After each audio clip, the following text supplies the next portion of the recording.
What is up, guys? Beautiful day here in Colorado. It is off and on snowing. It's going to be snowing overnight, but yeah, it was snowing earlier today. Right now, pretty much nothing, but it's pretty cold. Probably going to put on my base layers pretty soon, but right now I'm doing okay. I am going to be cooking in a little bit here. I've got my fridge set up. It's not turned on. It's just kind of acting as a cooler right now to keep things actually from freezing. Now, typically I will be cooking over a fire. I usually do a steak, but I kind of felt like that was getting a little boring. So today we're going to do some chili. So I have some beans, I have some ground beef, I have some diced tomatoes, and I'm going to kind of mix all that up. And I also have some knockoff Fritos and some shredded cheese, so I'll be cooking that as well. But I am just going to kind of chill out and make this like a nice relaxing trip, just because I feel like typically I'm running around with a fire and doing all that, and it's cold.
Alright guys, so it is way colder than I had expected today.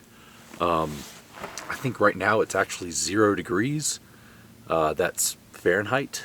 My guess is like negative 18 Celsius, something like that. But yeah, I was hanging out, just trying to relax. But it's so cold. I ended up putting on some base layers on both the top and the bottom. I did, however, make the mistake of leaving on my LL Bean boots, which are not insulated. So I'm going to be switching to my insulated boots. They're like a negative 40. Definitely a lot better for this type of environment.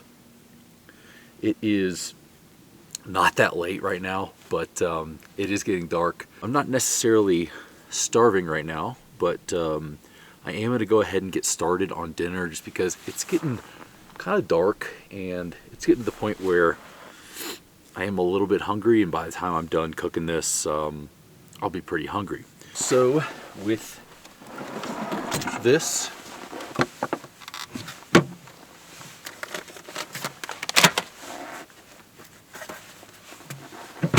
we are going to make some campfire chili. Got a pound of ground beef here. We've got diced tomatoes with jalapenos. We have got some red beans. We're going to add a little bit of roasted salsa roja. This is a medium salsa. A little bit smoky. A little bit of shredded cheese and Kruger brand Fritos. So by the way, I did run my diesel heater just to test it out and make sure everything's good. I've not really had a problem with that in the past. Keep hearing people online say that they got to camp, they were ready to go to sleep, and they couldn't get their diesel heater to work. So kind of got in my head a little bit, and I went ahead and tested it. But that's kind of nice to do because it cleans out after it's been sitting for a while. So that's why I ran that diesel heater. But that being said, we're going to go ahead and we're going to start by cooking this, and then we're going to go ahead and add beans, add a little bit of the tomatoes, some salsa, and we'll kind of work that way. Now, I'm not really a chef, so there's probably, you know, things that I'm going to do wrong or things that I'm going to do out of order, but we'll go ahead and see how this works.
So just like I thought, as soon as I started cooking, I got super hungry, and by the time I was done, I was starving. The one downside to kind of cooking, how I had this set up is a lot of little things are in there, like that stove isn't very big. So I was trying to cook without my gloves, and it is way colder out here than I thought, and my fingers went pretty numb, even with the heat packets in here. So yeah, definite downside. Luckily I'm prepared. Got wool gloves and these heated things, so once I kind of put that in there, it did eventually warm up. Yeah, this chili, super warm, very filling. I don't think I'll be able to eat all of it, but who knows, maybe a late midnight snack.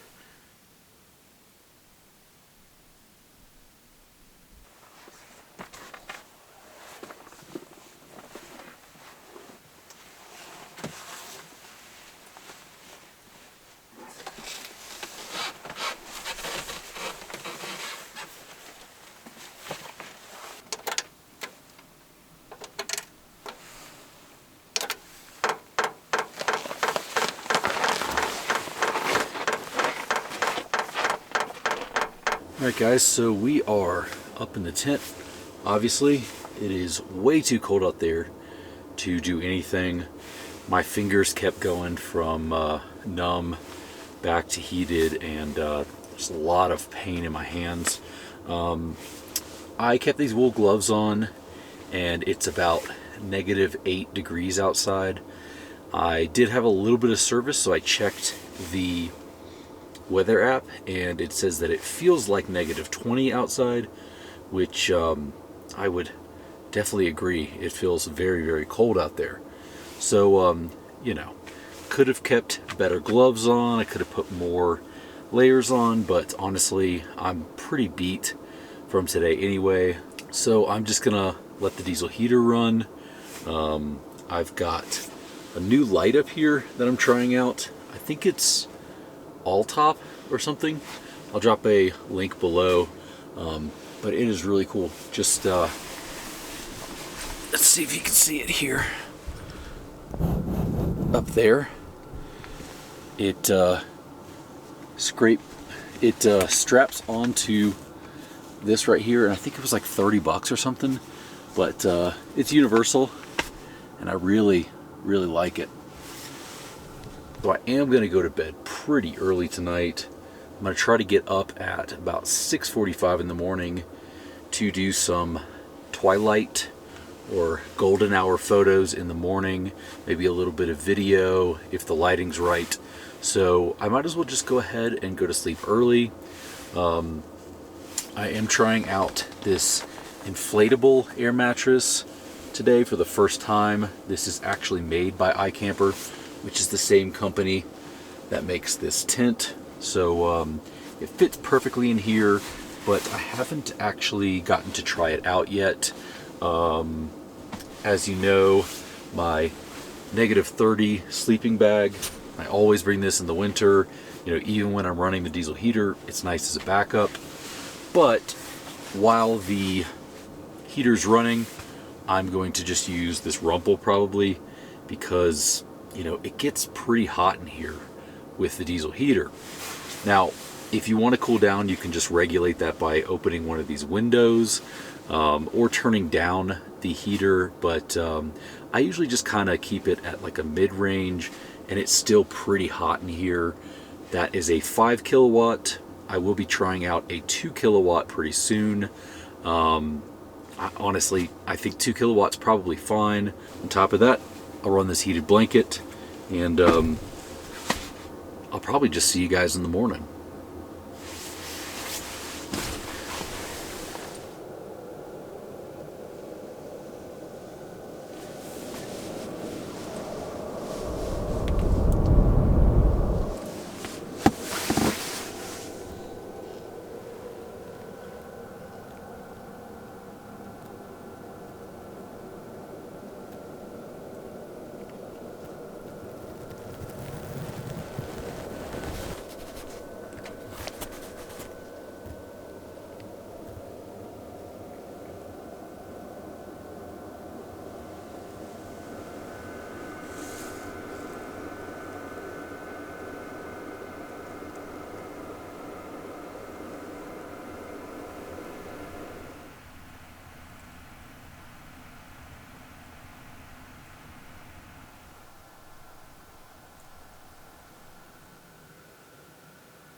it got pretty cold last night.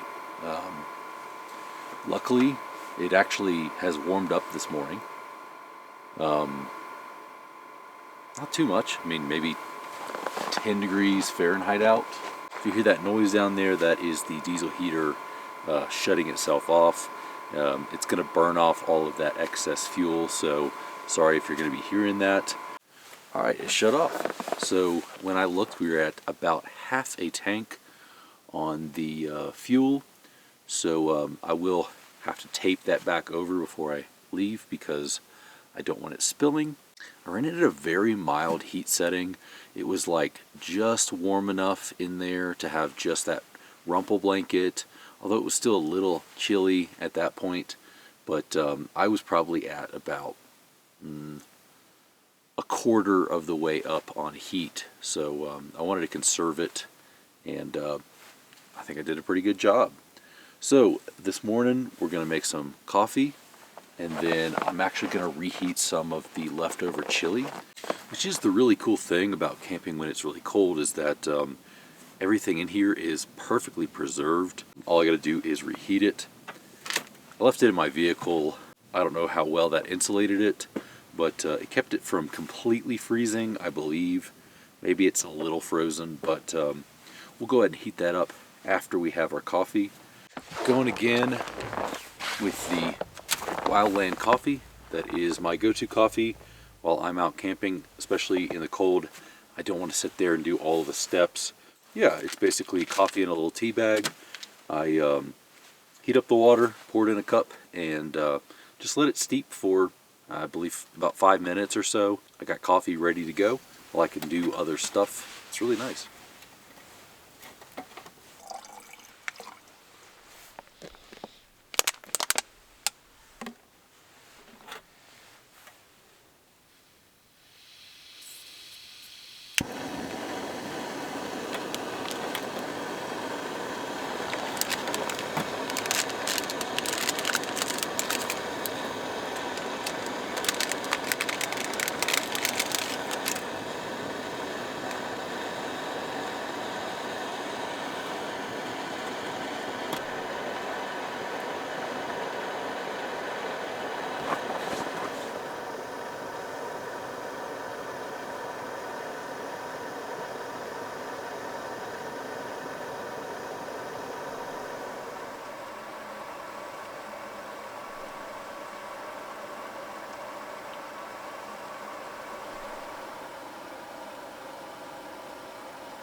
Other than the Fritos, this is just as good today as it was yesterday.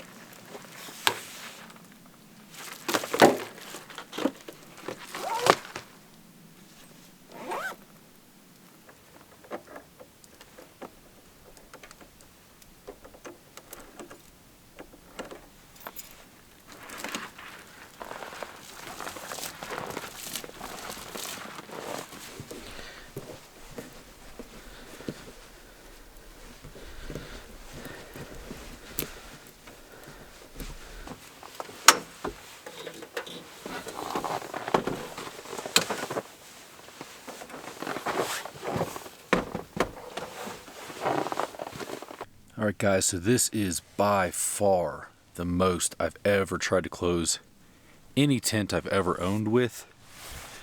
So yeah, I guess we'll find out if this fits. I don't know. I've got 2 mattresses there. They are air mattresses and they are deflated. My negative 30 degree sleeping bag, sorry. This thing is absolutely horrendous in size. A full-size pillow and that rumple double blanket there. So we'll see if that, coupled with the fact that there's still ice stuck on there, let's see if we can actually close this thing. If not, I'm going to remove that rumple and try again.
So I was able to get this closed fairly easy. I mean, it took a little bit extra work. I had to make sure everything was tucked in there. I had to stretch out the lining a little bit more just to get it in there, but it's not super tight in there at all. Like, it feels pretty comfortable. So that's how much you can store inside of the iCamper X cover. Last year at the same camp spot, I did this with my Go Fast, and while that is a great tent, no way I could have fit any of that stuff in there. So that's pretty crazy.